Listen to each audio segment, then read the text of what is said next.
Hello বৌদি, আমি কিন্তু আজকে কাজে আসতে পারবো না। আমার ভীষণ শরীর খারাপ। আজকে সকালবেলা কাজে যাওয়ার সময় পা পিছলে পড়ে গেছি আমি, আর আমার হাতও ভেঙে গেছে।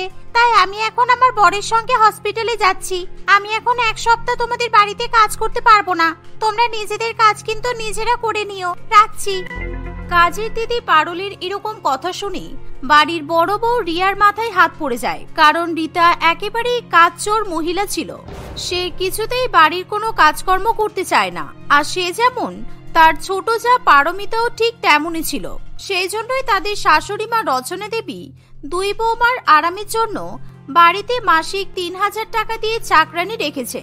কিন্তু এখন যেহেতু তাদের কাজের মেয়ে পারুল পড়ে গিয়ে হাত ভেঙে ফেলেছে, তাই বাড়ির দুই বৌমাকে এবার বাসন মাজা থেকে ঘর মোছা সবকিছু করতে হবে। হায় হায় হায়, আজকেই পারুলের হাত ভাঙতে হলো। রান্নাঘরে কত বাসন পড়ে আছে, এখন এই বাসনগুলো কে মাজবে? আমি তো একটাও বাসন মাজতে পারবো না। আমার পক্ষে অত বাসন মাজা মোটেই সম্ভব নয়। ঠিক এমন সময় তার ছোট যা পারমিতা সেখানে চলে আসে। আর সে যখন জানতে পারে পারুল কাজে আসবে না, তখন সে পারুলের এরকম অজুহাতের উপর ভীষণ পরিমাণে রেগে যায়। কারণ সে ভালো মতোই বুঝতে পারে যে পারুল ইচ্ছাকৃতভাবে কাজে আসতে চাইছে না। এই তো কদিন আগে পারুলের বরের হাত ভেঙে গিয়েছিল, তখনও পারুল 1 সপ্তাহ ছুটি নিল। আর এখন আবার পারুলের নিজের হাত ভেঙে গেছে। ও একবারও ভাবলো না যে দিদিমণিরা কিভাবে এত বাসন মাজবে? আমি কিন্তু এত বাসন মাজতে পারবো না। তাই দিদি, যদি বাসন মাজার হয় তুমি কিন্তু বাসন মাজবে। আর পারুলকেও সত্যি বাবা বলিহারি যায়, লোকের 2টো হাত থাকে, ওর 3টে হাত আছে, একটা হলো ওর অজুহাত। পারমিতা যেই না এমন কথা বলে, অমনি তার বড় যা একেবারে চিৎকার করে ওঠে, তোর তো দেখছি দিন দিন সাহস বেড়ে যাচ্ছে। আমি বাড়ির বড় বউ, আর তুই আমাকে বাসন মাজতে বলছিস? তোর কোনো আইডিয়া আছে রান্নাঘরে কতগুলো বাসন পড়ে আছে? আমি কিছুতেই বাসন মাজবো না। আর আমার আজকে হাতে খুব ব্যথা, সকালবেলা ঘুম থেকে উঠতে গিয়ে হাতটা মটকে গেছে। তাই তুই একটু বাসনগুলো মেজে নি।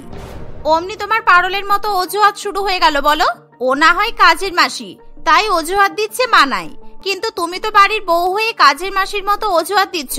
আর শোনো, আমি কিন্তু কালকে ম্যানিকিউর করে এসেছি, তাই এখন বাসন মাজলে আমার নখগুলো নষ্ট হয়ে যাবে। আমি কিছুতেই বাসন মাজবো না। তুই কি আমাকে বাড়ির কাজের মাসির সঙ্গে তুলনা করলি? আমার তো দেখছি কোনো মান সম্মান নেই। আর তুই তো আগের সপ্তাহে ম্যানিকিউর করিয়েছিস, সুতরাং মিথ্যা কথা বলছিস কেন? মিথ্যাবাদী মহিলা! তুই কালকে পার্লারে গিয়ে ফেসিয়াল করিয়েছিস আমি ভালো করেই জানি। তাই যা, বাসনগুলো মাজা শুরু করে দে। দুই বৌমার মধ্যে এরকম বাসন মাজা নিয়ে কে বাসন মাজবে, কখন বাসন মাজবে, এইরকম ঝামেলা চলতেই থাকে। আর এরকম ঝামেলা তাদের শাশুড়ি মা কিছুতেই সহ্য করতে পারে না। তবে সে দুই বৌমার মধ্যে ঝামেলা থামাতে চাইলেও কিছুতেই সেই ঝামেলা বন্ধ হতে চায় না। ঠিক আছে, তোমরা ছেড়ে দাও। তোমাদের যদি বাসন মাজতে ইচ্ছা না করে তাহলে বাসন মেজো না। তোমাদের হয়ে বরং আমি বাসন মেজে দিচ্ছি। কিন্তু তোমরা দয়া করে ঝামেলা করো না, আমি আর সহ্য করতে পারছি না এসব। কেন আপনি বেকার বেকার বাসন মাজতে যাবেন কেন? যে খাবে সে নিজের বাসন নিজে মেজে নেবে, তাহলেই তো সমস্যার সমাধান হয়ে যায়। আমি তো একটা থালাই খাই, তাই আমার একটা থালা মাজতে কোনো অসুবিধা নেই। তোমাদের যার যার নিজের বাসন মাজতে কোনো অসুবিধা নেই, কিন্তু আমি তোমাদের প্রত্যেকের বাসন মেজে দেব। আমারও তাতে কোনো সমস্যা হবে না। এবার চুপ করো তোমরা। রচনা দেবীর একে হাঁটুতে ব্যথা, তার উপর হাতে সাবান এবং জল লাগলে তার হাতেও নানান রকম সমস্যা দেখা দেয়। কিন্তু তবুও শাশুড়ি মা যখন বলে সে নিজেই বাসন মেজে দেবে, তখন তার দুই বৌমা একেবারে চুপ করে থাকে। কারণ তারা তাদের শাশুড়ি মায়ের শরীরের অবস্থা নিয়ে চিন্তা করে না, তাদের শুধু বাসন মাজা থেকে পালানো নিয়ে দরকার। কিন্তু শাশুড়ি মায়ের মন রাখার জন্য দুই বৌমার গলার সুর একেবারে যেন পাল্টে যায়। কিন্তু মা, আপনাকে বাসন মাজতে হবে না। এখন না হয় ছোট দুপুরবেলা বাসন মেজে দেবে, তারপর রাত্রিবেলা আমি বাসন মেজে দেব। তাই ছোট, এই রান্নাঘরে চলে যা, তাড়াতাড়ি বাসন মাজা শুরু করে দে। ও, তুমি তো ভীষণ শেয়ানা। এখন যেহেতু বাসনের পরিমাণ বেশি আছে, তাই আমি গিয়ে বাসন মাজবো। আর রাত্রিবেলা আমাদের খাওয়া দাওয়া কম হয়, তখন বাসনও কম থাকবে, তখন তুমি বাসন মাজবে, তাই তো? আমার এখন বাসন মাজতে ভালো লাগছে না, তুমি গিয়ে বাসন মাজো। এইভাবে দুই বৌমার মধ্যে আবার বাসন মাজা নিয়ে ঝামেলা শুরু হতে যাবে, তখনই তাদের শাশুড়ি মা কোনো মতে ঝামেলা থামিয়ে দেয়। তাই সে মনে মনে ঠিক করে যে এখন এবং রাত্রিবেলা দুবেলাতেই সে বাসন মাজবে। আর অন্যদিকে তার দুই বৌমা যে যার মতো ঘরে পালিয়ে যায়। যাই, আমি বরঞ্চ কোনো মতে উঠে গিয়ে বাসনগুলো ভালো করে পরিষ্কার করে দিই, না হলে দুপুরবেলা আমার কপালে আর খাওয়া জুটবে না, আর আমার দুই ছেলেও খাবার খেতে পাবে না। এই বলে রচনা দেবী বাসন মাজার জন্য উঠতে যাবে, সেই সময় তার দুই ছেলে সেখানে আসে। মা, তুমি পায়ে ব্যথা নিয়ে কোথায় যাচ্ছ? আর আমাদের বউরা বললো নাকি আজকে পারুল আসবে না। ও প্রত্যেক মাসে কি পেয়েছে বলো তো? দাঁড়াও, এই মাসের মাহিনা কেটে নেবো, যখন যেমন ইচ্ছে কামাই করবে ওকে সব টাকাগুলো দেবো, সেটা তো হয় না। হ্যাঁ দাদা, একদম ঠিক কথাই বলেছো, ওকে আমরা বেশি মাথায় তুলে দিয়েছি, বদমাইশ মেয়ে একটা। আর মা, তুমি এখন আরাম করো, তোমাকে কোনো কাজ করতে হবে না, যে যা নিজের বাসন সে মেজে নেবে। আর আমরা এমনিতেই অফিসের ক্যান্টিনে খাওয়া দাওয়া করি, তাই আমাদের বাসন মাজা নিয়ে কাউকে কোনো চিন্তা করতে হবে না। না রে, আমার আরাম করলে চলবে না, কারণ তোদের বউরা তো বাসন মাজবে না, তাই আমাকেই বাসনগুলো মাজতে হবে। তোরা একটু চুপ কর, আর গরিব মানুষের মাহিনাতে ওরকম টাকা কাটার কথা বলতে নেই। দুই ছেলে তাদের মায়ের এমন কথা কিছুতেই শুনতে চায় না, তাই তারা মনে মনে ঠিক করে কিছুতেই তাদের মাকে বাসন মাজতে দেবে না। মা, তুমি চুপ করে বসো না, সেই সকাল থেকে এমনিও চা খাইনি, তাই আমার মাথা ধরে আছে। আর তোমার দুই বৌমা যে রূপ ধরেছে, মনে হয় না ওরা চা পর্যন্ত করে দেবে, তাই আমি যাচ্ছি, চা করে নিয়ে আসছি। আর ভাই, তুই চা খাবি তো? হ্যাঁ দাদা, চা তো খাবো, চল আমিও তোর সাথে গিয়ে হাতে হাতে উপকার করে দিচ্ছি। আর মা, তুমিও চা খাবে তো? তাহলে তোমার চা করে নিয়ে আসবো তো, কেননা তোমার কপালেও তো মনে হয় চা জোটেনি, তাই না? তোরা বাড়ির পুরুষ মানুষ হয়ে আবার চা করতে যাবি কেন? তোরা এখন চুপ করে বস, আমি বরঞ্চ গিয়ে চা করে নিয়ে যাচ্ছি। এরকম ছেলেরা রান্নাঘরে ঢুকে চা করে না বাবা। মায়ের এমন কথা কিছুতেই তার ছেলেরা শুনতে চায় না, তাই তারা রান্নাঘরে গিয়ে বাসন মাজতে শুরু করে দেয়। তাদের বাসন মাজা হয়ে গেলে তারা নিজেদের মতো করে চা বসিয়ে দেয়। ভালোই দেখে থেকে আমরা দুই ভাই বাড়িতে বউ এনেছি, যে কাজের মাসি না আসলে দুপুরবেলা রাত্রেবেলা কপালে খাবার জুটবে না, কারণ আমাদের দুই বউ নাকি বাসন মাজবে না। আমি তো ভেবেছিলাম আমি বাসন মেজে দেবো, কিন্তু আমি তো বাসনে মাজতে পারি না রে। হ্যাঁ রে দাদা, আমিও তো বাসন মাজতে পারি না, দেখলি না চায়ের বাটি মাছ থেকে দুইবার হাত থেকে বাটিটা ফেলে দিলাম। আর বউদের কথা না বলাই ভালো, চল চল এবার দুই ভাই গিয়ে মায়ের সাথে বসে চা খাই। এই বলে দুই ভাই নিজেদের জন্য এবং মায়ের জন্য চা নিয়ে সোফায় এসে বসে পড়ে, আর তারা তাদের মায়ের হাতে চা তুলে দেয়। আর চা দেখে রচনা দেবীর খুবই ভালো লাগে। সত্যি আমি অনেক ভালো ভাগ্য করেছি যে আমার দুই ছেলে আমাকে চা করে খাওয়ায়, না হলে এখনকার দিনে ছেলেরা মাকে তো বৃদ্ধাশ্রমে পাঠিয়ে দেয়। আর আমার দুই নাতি নাতনি কই গেল? ওরা আজকে স্কুলে যাবে না, আর তোদেরও তো অফিসে যেতে দেরি হচ্ছে। আরে তোমার নাতি নাতনির গরমে ছুটি পড়ে গেছে, তাই ওরা ঘরে ঘুমাচ্ছে, আর আমরা এখন চা খেয়ে অফিসে বেরিয়ে যাব। কিন্তু মা, তুমি ভুলেও রান্নাঘরের দিকে যাবে না কিন্তু, আমরা দুই ভাই রাত্রেবেলা খাবার কিনে আনবো, সেই খাবার খেয়েই তুমি ঘুমিয়ে পড়বে, তাই কিছুতেই তুমি বাসন মাজবে না বলে দিলাম। আর তুমি যদি বাসন মাজো তাহলে কিন্তু বাড়িতে হুলুস তুলুস বেঁধে যাবে। দুই বউকে আমরা একেবারে মাথায় তুলে দিয়েছি, তাই ওরা এখন মাথায় উঠে নাচছে। বেশি বেশি নাটক, বাসন মাজলে নাকি হাতে নোংরা হয়ে যাবে, যা পারবে করুক গিয়ে। এই বলে দুই ছেলে কাজের উদ্দেশ্যে বেরিয়ে পড়ে। কিন্তু রচনা দেবী ভীষণ ভালো মনের মানুষ হওয়ায় সে কিছুতেই তার বৌমাদের কষ্ট সহ্য করতে পারে না, তাই কোনো মতে সে আস্তে আস্তে উঠে রান্নাঘরের দিকে যায়। আর ধীরে ধীরে সে রান্নাঘরের বাকি বাসনগুলো মাজতে শুরু করে। তার এরকম দাঁড়িয়ে দাঁড়িয়ে বাসন মাজতে ভীষণ পরিমাণে কষ্ট হয়, এমনকি তার হাতের ঘাগুলো জ্বালাপোড়া করে, কিন্তু তবুও সে বাসন মাজা ছাড়ে না। আমার দুই ছেলে যতই আমাকে বাসন মাজতে বারণ করুক না কেন, আমি কি এত এঁটো বাসন ফেলে রাখতে পারি? সংসারের একটা মঙ্গল অমঙ্গল বলে তো কিছু আছে। বৌমাদের একদিন বাসন না মাজতে ইচ্ছা হতেই পারে, তাতে আমার কোনো অসুবিধা নেই। এই 7 দিন আমি লুকিয়ে লুকিয়ে ঠিক বাসন মেজে দেব। এই বলে রচনা দেবী লুকিয়ে লুকিয়ে কষ্ট করে বাসন মাজছে। সেই সময় তার দুই বৌমা হঠাৎ করে ঘর থেকে বেরিয়ে আসে, আর তারা দেখে যে তাদের শাশুড়ি মা এরকম সব বাসন মেজে পরিষ্কার করে রেখেছে, আর সেই সাথে সে রান্নাঘর মুছে পরিষ্কারও করে ফেলেছে। কিন্তু নিজেদের অসুস্থ শাশুড়ি মাকে এরকম ভাবে বাড়ির কাজকর্ম করতে দেখে তারা দুজনেই ভীষণ লজ্জা পেয়ে যায়, আর তাদের খুবই মন খারাপ করে। রিয়া এবং পারমিতা লজ্জার চোটে শাশুড়ি মায়ের সামনে যেতে পর্যন্ত পারে না। ছোট, আমরা বেকার বেকার ঝগড়া করেছি, দেখ শাশুড়ি মা কেমন করে বাসন মাজছে, রান্নাঘর পরিষ্কার করছে। আমরা যদি ঝগড়া না করতাম তাহলে আমাদের শাশুড়ি মাকে এরকম অসুস্থ হয়ে বাসন মাজতে হতো না। তোমাকে তো বলেছিলাম যে তুমি বাসন মেজে দাও, বেকার বেকার তুমি কে মাজবে করে করে আমার সঙ্গে ঝগড়া করছিলে, না হলে আজকে সত্যি শাশুড়ি মাকে এরকম ভাবে বাসন মাজতে হতো না। সত্যি তুই দেখছি শুধরাবি না, এখনো আমার সাথে বাসন মাজে নিয়ে ঝগড়া করেই যাচ্ছিস। ওই দেখ, ওদিকে শাশুড়ি মা কিন্তু সব কাজ করে ঘরে চলে গেছে। চল এবার আমরা রান্নাটা করি, না হলে কিন্তু কেউ খেতে পাবে না। এই বলে দুই বৌমা রান্না করতে চলে যায়, আর সমস্ত বাসন পরিষ্কার দেখে তারা আরো লজ্জা পেয়ে যায়। তাই তারা দুই বৌমা ঠিক করে যে তারা তাদের শাশুড়ি মায়ের প্রিয় খাবার ভেটকি মাছের বিরিয়ানি রান্না করবে। তাই রিয়া এবং পারমিতা দুজনে মিলে বেশি করে ভেটকি মাছের বিরিয়ানি রান্না করে। আর শাশুড়ি মায়ের জন্য একটা পাতে পরিবেশন করে দেয়। এই নে, আমি ভেটকি মাছের বিরিয়ানির উপর ভালো করে কাঁচা পেঁয়াজ আর শুকনো লঙ্কা ছড়িয়ে দিয়েছি, কারণ আমাদের শাশুড়ি মেয়ে এভাবে বিরিয়ানি খেতে ভালোবাসে। তুই একটা পাতি লেবু দিয়ে মাকে বিরিয়ানিটা খাইয়ে আয়, আর তোর পেছন পেছন আমিও যাব। মায়ের কাছে ক্ষমা চাইতে হবে তো। হ্যাঁ দিদি, তুমি ঠিকই বলেছ। যাই, আমি গরম গরম বিরিয়ানি দিয়ে আসি, কারণ এই ভর দুপুর বেলায় মা অনেক কাজ করেছে। কত বাসন মাজলো, রান্নাঘর পরিষ্কার করলো, তাই মায়ের কিন্তু খুব কষ্ট হয়েছে। মায়ের হাতে ঘা থাকা সত্ত্বেও মা এতগুলো কাজ করলো। এই বলে পারমিতা তার শাশুড়ি মায়ের জন্য ভেটকি মাছের বিরিয়ানি নিয়ে চলে যায়, আর তার পেছন পেছন বড় বৌমাও যায়। তারা দুজনে মিলে দেখে যে তাদের শাশুড়ি মা হাতে ব্যথায় মুখ চেপে কান্নাকাটি করছে, আর বাসন মাজার ফলে তার হাতের ঘাগুলো আরো বেশি বেড়ে গেছে।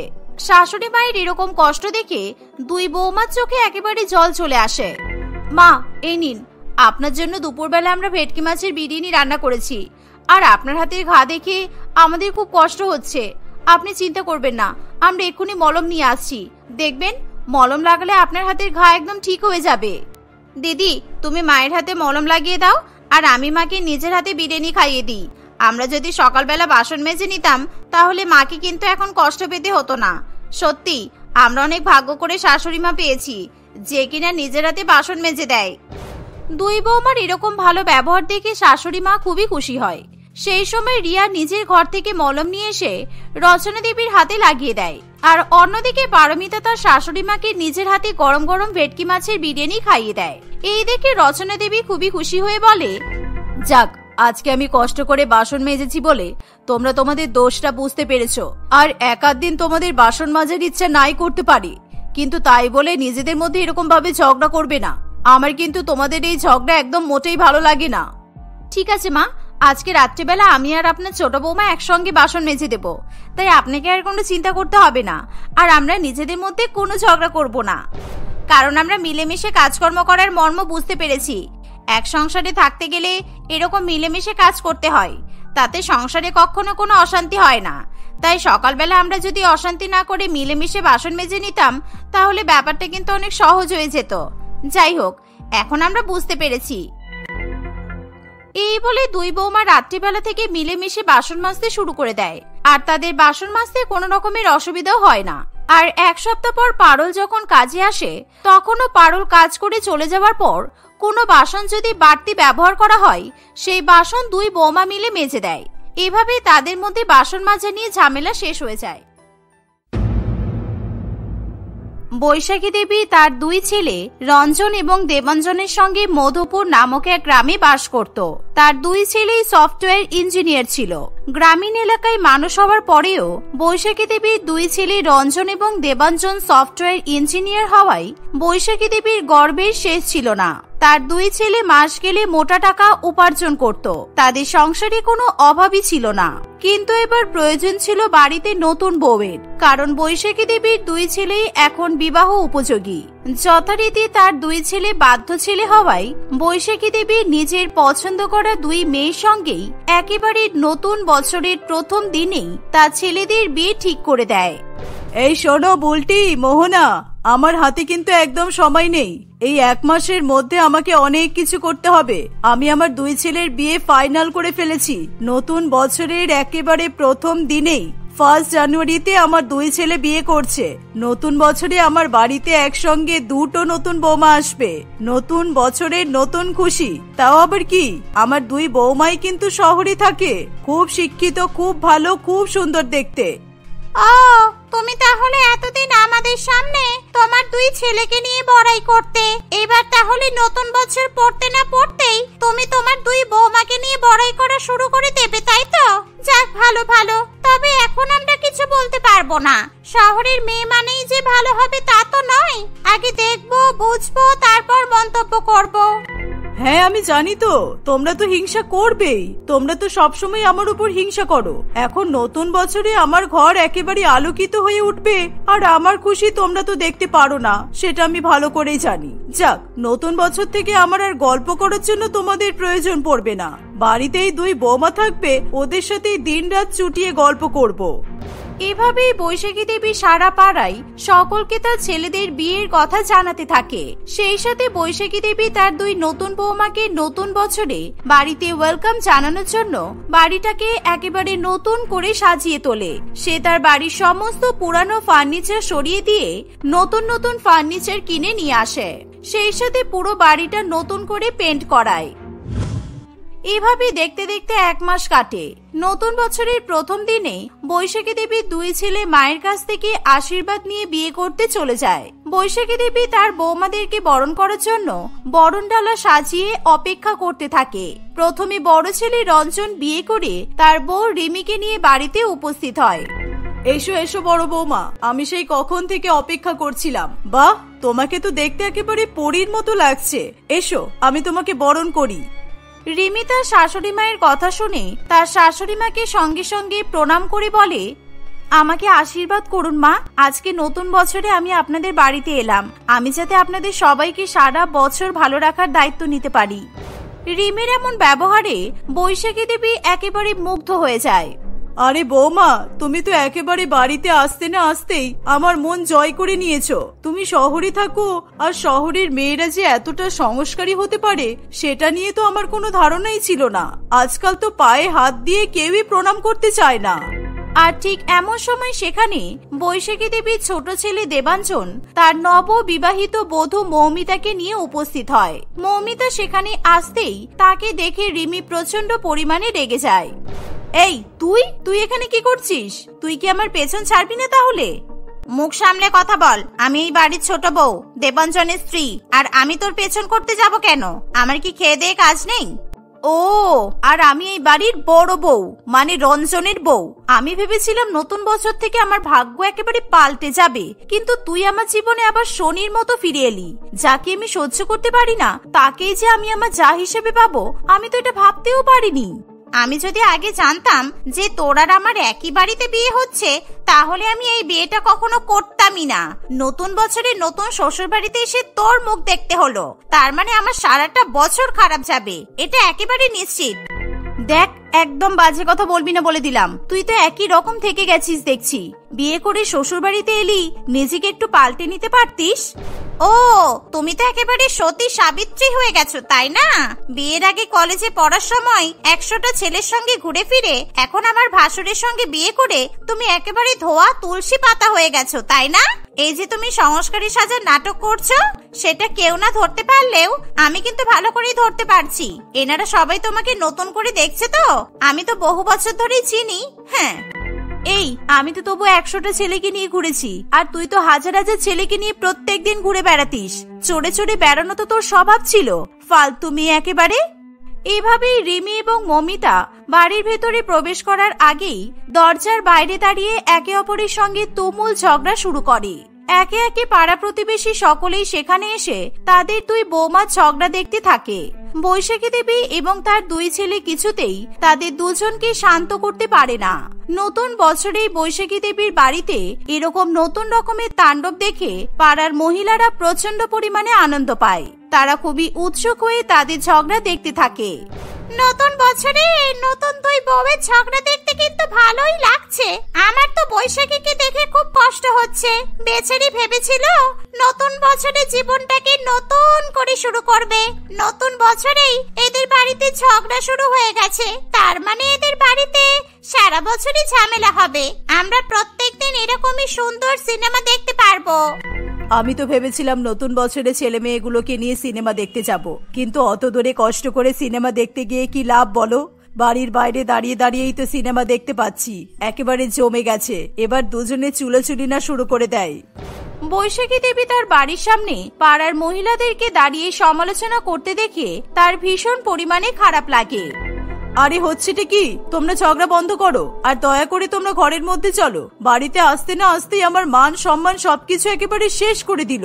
চলো চলো ঘরে চলো। রঞ্জন, দেবাঞ্জন, এদেরকে হাত ধরে টেনে ঘরের মধ্যে নিয়ে চল।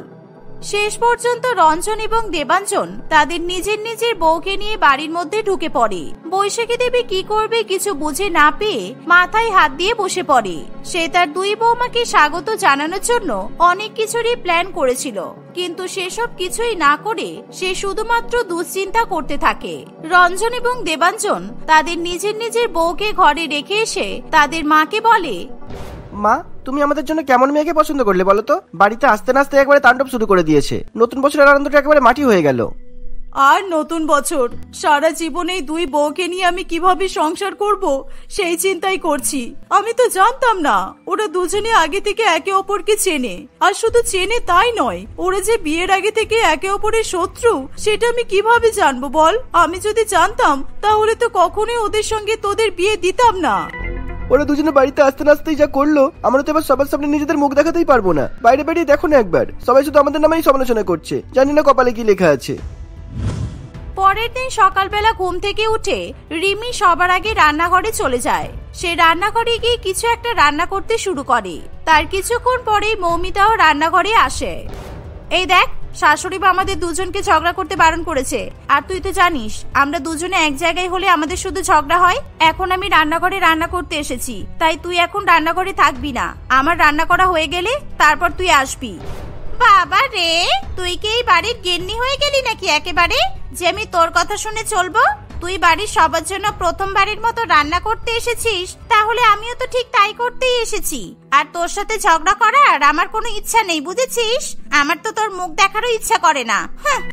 দেখ, আমি কিন্তু এই বাড়ির বড় বউ আর তোর বড় যা, আমার কথা তো তোকে শুনতেই হবে। আর তাছাড়া তোর থেকে বড় হিসেবে আমাকে সম্মান করতে হবে তোকে। যখন শাশুড়ি মা থাকবে না তখন তো এই বাড়ির গিন্নি আমিই হব।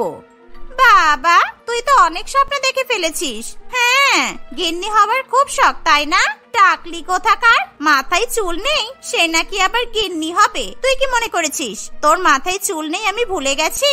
তুই নিশ্চয়ই উইক পরে শ্বশুর বাড়িতে এসেছিস। দুই বৌমার চেঁচামেচির আওয়াজ শুনে বৈশাখী দেবী তাড়াতাড়ি করে রান্না করে ছুটে আসে। আরে আরে, সকাল হতে না হতে তোমরা আবার শুরু করেছো? দয়া করে তোমরা এভাবে নিজেদের মধ্যে ঝগড়া করো না। এই তো শাশুড়ি মা এসে গেছেন। মা জানেন, আপনার বড় বৌমার মাথায় না চুল নেই, আপনার বড় বৌমার টাক মাথা। এ তো নিজের মাথায় উইক পরে আছে। আচ্ছা তাই? তাহলে আমিও শাশুড়ি মাকে জানিয়ে দিই যে তোর মুখের সামনে যে 4-5টা দাঁতগুলো আছে সেগুলো নকল। তোর তো দাঁত ছিল না, তুই তো দাঁত ফুকরি। শ্বশুর বাড়িতে আসার আগে নকল দাঁত লাগিয়ে চলে এসেছিস।